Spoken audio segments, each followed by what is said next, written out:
welcome back. We are checking out the Pick 5 at Churchill Downs on Stephen Foster Day. We did a recap of the Fleur-de-Lis. We checked out the Stephen Foster handicap itself. We thought it'd be fun to dive into the Pick 5. We've had some really, really great feedback from viewers saying that they like what we're doing with the pod, but they wanted to see a little bit more about how we handicap the Pick 5 and the horizontal wagers. Right. So it would be fun to dive in. So what we're thinking tonight is Pick 5 for Churchill. Pick 5 sequence being race 8 to race, 12? Yeah. 8 through 12. 8 All through good races. Great races. One of those Handicaps. one of those races will be an overlap of the Stephen Foster. So we won't dive super heavy in on that one, Right. but we will do the rest. Right. And I figured a nice format for this would be we take the first race. Right. We're going to build our ticket together. We each have some thoughts already. I already have my ticket here. Take me through race 8, who you like, and how you're starting this off. Well, you know what? Race 8, I know these horses pretty good because I played them through the winter and spring. And I'm going to go with the 5 and the 6 and the Tepin. The Tepin is at a mile on the turf. The 5 and the 6 have run together 2 races in a row. They've been right next to each other. They both have 81 buyers. In another race, they have an 83 and an 84 buyer. One's name is Lush Lips. One is Vixen. 2 of the finest jockeys in America are riding. Irad's on Vixen. Flavian's on Lush Lips. These horses are in the 80s with their buyers. They're consistent horses. Plus, they've been running against the champion filly Nitrogen. Nitrogen has proved that this is a special horse. She's won multiple races this year, even one on the slop when the race was taken off the turf the other day. So these horses are a weaker field. I believe the 5 and the 6 are the major players in the race. I'm using the 5 and the 6 in the turf race. What do you think? So, race number 8, Churchill Downs, the Tepin Stakes, $250,000 purse, 1 mile on the turf. Right. Tepin was a fantastic mile horse. I still remember making some win bets on Tepin at Keeneland and a few other racetracks. Yeah, Mark Cass's horse. Just a beast of a horse. Okay, so I'm with you on this race. For my ticket, I'm taking the 3-5-6. So the only other horse that I'm including in this is the Love You Anyway. Okay. I'm taking Luis Saez here. The horse has only won 1 race and just broke his maiden, but he was entered very aggressively into a stakes race without breaking his maiden, and it was actually in a race with the 5 and the 6, who are the 2 horses that we have here with his Vixen and Lush Lips.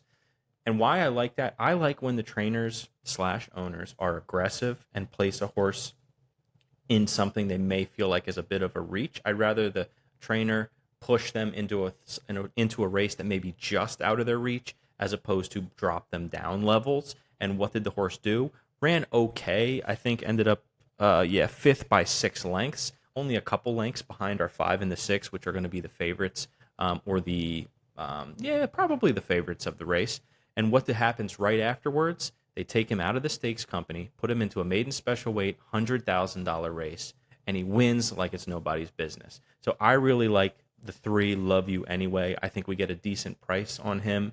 Her tomorrow. I always love when you bust Uncle Lou's balls when he says out of or by as opposed to out of. So that would be race number 1 for us, and we'll give you our full ticket at the very end, and we'll put it up on the YouTube video too. But what I love about the Pick 5 sequence is the flexibility of the bet, especially race 1. So, for instance, you're going to come up with your ticket tonight. Right. How could your ticket change on a dime tomorrow when you see the post parade and see them? You know what? You brought up the only other horse that I did consider, because I had this horse at Keeneland. When this horse came out on the track on April 17th, I happened to be watching.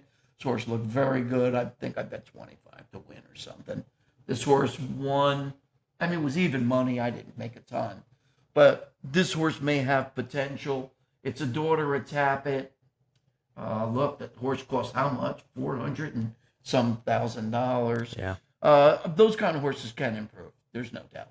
There's no doubt. I think these two have an edge. But if your horse came out looking great compared to these, I might throw her into the mix. Okay. Right now, I'm staying with 5-6 right now. Okay, so let's put you in a for instance. Comes out tomorrow. You like Lush Lifts and you like Vixen the most. Right. Horses come out tomorrow. Vixen is completely sweated out and looks horrible.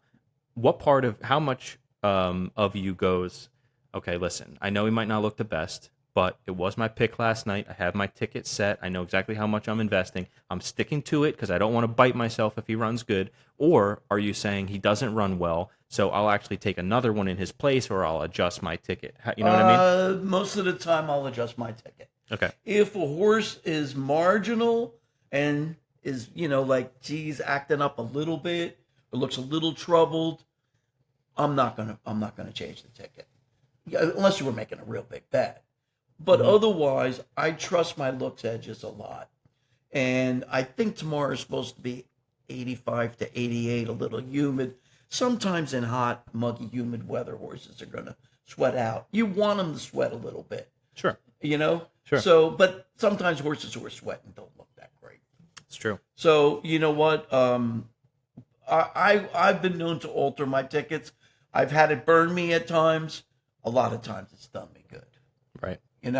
So you've got to trust one thing or the other. If you can, keep all the three in. Seriously. If you can afford it. Absolutely. So go take me to race 9. We have the race 9. What's the race? What's the stakes? This is the Kelly Landing. It's a grade 3 sprint at 6.5 furlongs. Purse $250,000. Now, this is an interesting race. I see the race between two horses. Steve Asmussen has his 4-year-old colt Booth in the race. Booth is on a winning streak. Booth has won 4 races in a row with his son Eric riding. This horse has run all good times. He's gone right to the lead, and he's stayed. He's won 4 6-furlong races in a row. A few of them were at Oaklawn Park, but then he did win at Pimlico. Okay. He'll go to the lead tomorrow. He's running at Churchill at 6.5. The extra half a furlong may not bother this horse, but the horse right behind him, the 4 horse, may bother this horse a little bit. The 4 has some blinding speed. Roll on Big Joe's got some speed. If the 4 engages the 3 throughout the race, it might set up for the California shipper, Mark Latt's horse, Dr. Venkman. Dr. Venkman, a few weeks ago, just ran second to one of the best horses in California, Nisos, and he's proven to have a lot of really good races out there. I believe this horse is capable of stalking and picking up the pieces if these 2 horses duel. I'm going to use the 1 and the 3 in my pick 5 ticket. I think the race is primarily between these 2. What do you think? I see it much more clearly. I don't see a world where Booth doesn't get the lead. I don't see a world where this horse doesn't win his 5th race in a row with the Asmussen team. Asmussen in the irons, Asmussen behind the clipboard. I am not going to waste money in this race with it being... it is an 8-horse race. I thought it was a smaller field, but it's an 8-horse race. I'm going Booth, number 3, and I'm singling him so that I can make room for more horses later on in the sequence. I'm going Booth. Nice. I thought about that myself.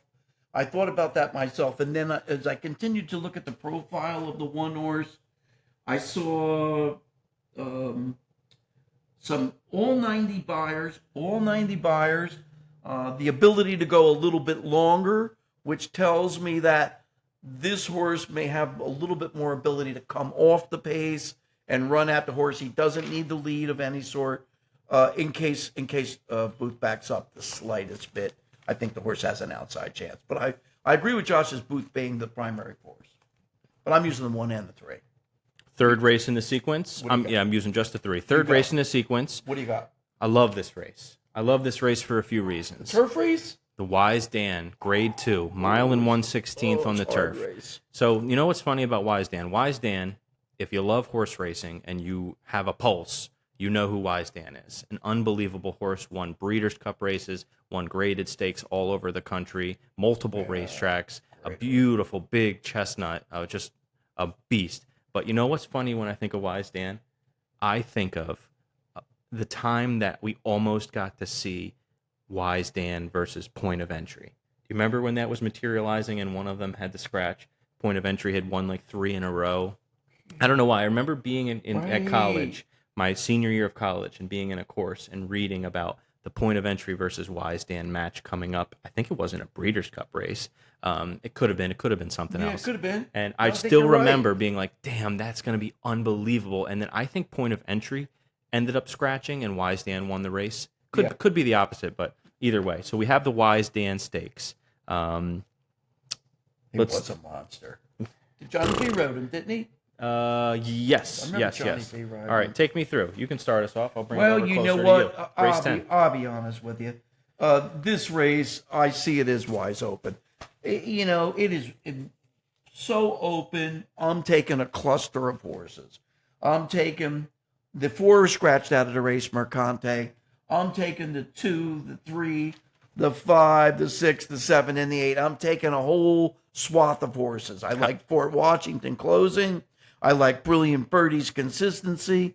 But the other horses that are also in the race have run right behind these horses. I mean, within 3/4 of a length. These horses have finished all close together. And you know the way turf racing is. Somebody gets blocked, somebody doesn't get blocked. I'm going to expand in this race. I'm going 2, 3, 5, 6, 7, and 8. I'm taking a whole bunch. I get a 7-8 to 1 shot in here. It's going to make my pick 5. Josh, what do you think? So when I play pick 5s, and it's probably a reason why I don't hit at a high clip, but when I do hit, they pay decently well, is I don't like to play pick 5s in a way where if I hit it, I'm going to have every favorite through every race. I like to take some chances in certain races, whether that be an all button or whether that be a let's get rid of the first and second selection because the race is so wide open and take a chance. When I play the pick 5, I'm not trying to hit a pick 5 for $74. I want to hit a pick 5 for $740. So I'd rather invest 40, 50, 60 bucks at a chance at $740 as opposed to just making my money back. So for me in this race, I decided let's go with the outside. I don't love anything in this race, and I think it's wide open. I think a horse tomorrow, 7, 8, 9 to 1 wins this race. So in my ticket, I have the 6, 7, 8, and the 9. I took the horses on the outside, straight down the line. All of the horses in the race make sense to a certain degree. What do you think about Seminole Chief? I think he's a Clydesdale, I think. No, wait a minute. Oh, he ran good. Oh, here's my knock. All right. Here's what this winter, it didn't rain much at Gulfstream Park. Mm-hmm. The turf course was very, very hard. Horses who ran good on that turf course and then shipped to courses like Tampa or Churchill Downs or even Keeneland are softer courses by nature. They didn't run as well. They were more tiring courses. He ran good at Gulfstream. I think that this course is going to be a little soft tomorrow because of the on and off rains, and that would be my only knock on him. Okay. A whole bunch of the horses I played from Gulfstream didn't ship well to these other tracks this year. Understood. So Understandable. I like the take. My thought process, and it doesn't play into my race-to-race wagering as much, but how many times in a pick 5 or pick 6 sequence does a horse win and we look at each other and go, horse didn't really make that much sense? Or I can't really find a line. Or like, okay, if I look back here, I can kind of see it. I think that the Seminole Chief is one of those horses that could tomorrow at some point in time run a big race and go, I guess I could see him improving or him putting together a big number. Yeah. You know what? He's got tactical speed. I could see your point. And he did ship him to a grade 1 in California. How about his numbers? All right. The highest number we got on him is a 90 on the whole page. The Fort Washington has recently run 95, 96, 98, 97, 98. Brilliant Birdie, 95, 94, 91. Taking Candy, 92, 95, 94. It seems to me that there's 4 or 5 horses in here running high, mid-90s when he's only tipped 91s. Yep. So ultimately, I think he's up against it a bit. But like you said, this is where you could get a 16-to-1 shot. Right. And it's like, I'd rather take a horse in a sequence like this that is 20-to-1 with some back class and has some nice quality wins and runs on this surface. I'd rather take a stab with a horse like this 20-to-1 than a horse in a claiming race 20-to-1 that's never run over a 33 buyer. So when I take stabs in races, I like to see fair. a little something. That's fair. But he is an outside chance. He's all the way on the outside. So I have 6, 7, 8, 9 in this race here. The Wise Dan. The Wise Dan. I'm taking a cluster. I'm going cluster. And we'll go back at the very end and recap our ticket. Race 11, Stephen Foster, we did a whole video on it, so we won't bore you with the details. Yeah. But I'm going mind frame, and I'm singling him. Yeah, I'm going 1 and 2. I'm going first. I think First Mission might be ready for one of the best races of his life. I like the 1 and the 2. I'm using mind frame and First Mission. Not a lot of pace in this race. These two will not go at each other's throats, I do not believe. Last race of the sequence. $250,000 mile and 1/16 American Derby on the turf. Yes, indeed. So let me tell you this. A mile and 1/16 for me is that distance where I freaking think anything can happen. It's one of those distances where the horse, yes, can get on soft fractions and run away. A horse all the way in the back could run into some really, really fast pace up front and win from legitimately last. It's funny because you bump the race shorter a touch and you go to a mile, and I don't want any part of a closer. And you go a little further back into a mile and an eighth, and I'm like, I don't really want them to be on the lead. But I feel like this is that sweet spot where you can see anything. Long story, very, very short. I saved my ticket and have been concise in my first 4 legs so that I can open it up fully in this last leg. I don't think a horse wins this race tomorrow under 4-to-1. I'm taking it all. I'm putting my chips all on the table. I'm taking all 10 horses in the last race. Beautiful, cool. I like it, but I disagree. I think I've played a few of these, but I do see your point. There's a lot of horses with potential. Yes. I'm going to use Reagan's Wit for Sherry DeVoe. I love the way Sherry DeVoe trains. Jose Ortiz having a banner year. I think he could win the Eclipse Award this year. I think this horse is coming into his own. He just wanted a mile. I think he runs a good race. I'm keeping the 1 in there. I know he'll be a favorite, but that's who I like. The 3 has got class. Now, if you notice the 3 was in the Derby, didn't get a very good run, but ran a couple good races this spring. And if you look back, the horse had a couple races on the turf where the horse won. The numbers weren't that high because the horse was much younger. But this horse, obviously, what's the breeding? Tis the law. Whoa.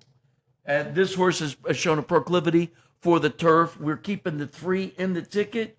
We're going 1-3, and guess who we're going to throw in? Antonio Fresu on a Mark Glatt speed horse from California named Freedom's Not Free. 1-3-8. One of those 3 will win the race. Thank you so much. I love it. That's great. That's great. So in recap, I'll recap my ticket first. Pick 5 tomorrow. I'm taking race 8, 3, 5, 6. Race 9, the single Booth by himself. Race 10, take the outside. Just listen to me. The 9's going to run a huge race. 6, 7, 8, 9. In race 11, Mind Frame would have to be struck by lightning in the starting gate to lose.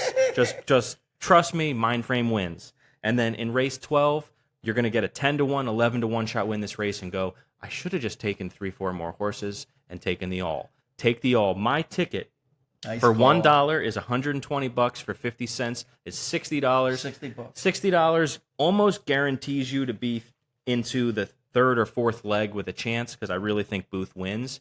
Yeah, I think $60 goes a long way tomorrow and has the potential to net you somewhere between $500 at minimum to probably $5,000 at maximum, depending on who wins in the others. But that's my ticket. That's pretty good. I don't know if you'll get the 5,000 with those calls. Although your 9 horse will be a price now that I think about it. If you could get a long shot in the last race and your 9 horse to win, you could get that. You could get that. If you get one of those, I like 500 to 1,000 maybe. For myself, I'm staying with the 5 and the 6 in the 8th race on the grass. Pratt, Ortiz, Lush Lips, and Vixen. That's my first leg. Second leg, I love Booth, but I see this Glad horse running strong at the end, just in case Booth lightens up by the 4. I'm going 1 and 3. I got the 5, 6 in the first leg, 1 and 3 in the second leg. Third leg, I told you, I'm spreading. I'm going 2, 3, 5, 6, 7, 8. I'm taking a whole cluster. One of those horses will definitely win. Josh's horse may show some speed, but these horses I gave you are the ones that are going to be there. But there's a lot of them. It's too many. Then we go to the big race. Josh goes mind frame. I can't get away from First Mission. I think he might be ready for the race of his life. 1, 2, 1, 2. I'm taking the 1, 2. Then I throw in the 1, 3, 8 in the last race. I know they're favorites. What could I do? They're going to win one of the 3 of them. Tickets about 72 bananas. Baloney. Here we go. It's I'm not saying this thing's going to pay a ton, but it's almost guaranteed. Pick 5, Churchill, closing weekend. Invest some money. It's worth it because, fun fact, most of you probably already know this, but the track takes a percentage of all the bets wagered, and it takes the least amount Pick 5 of the pick 5. So it's important. If you ever 14, 15% now? I think it's 12% at certain racetracks, Certain 12 or racetrack. 13. I don't know if it's that at that. We can look it up, but it's beautiful because you'll hit a pick 5 every once in a while and go, yeah, this should, based off of what I'm used to with pick 4s, pick 3s, this probably should be around this, and it's usually about 15% more than you anticipate, which is sweet. So pick 5, Stephen Foster, play my ticket, play my dad's ticket, play your own ticket, have some fun, and go get it. Yeah, and one last word. We found out this weekend, my pal Josh, my great son, and his great wife Amanda are having a baby boy next December, and we're going to name him after a jockey. No, only kidding. Good luck. Take care.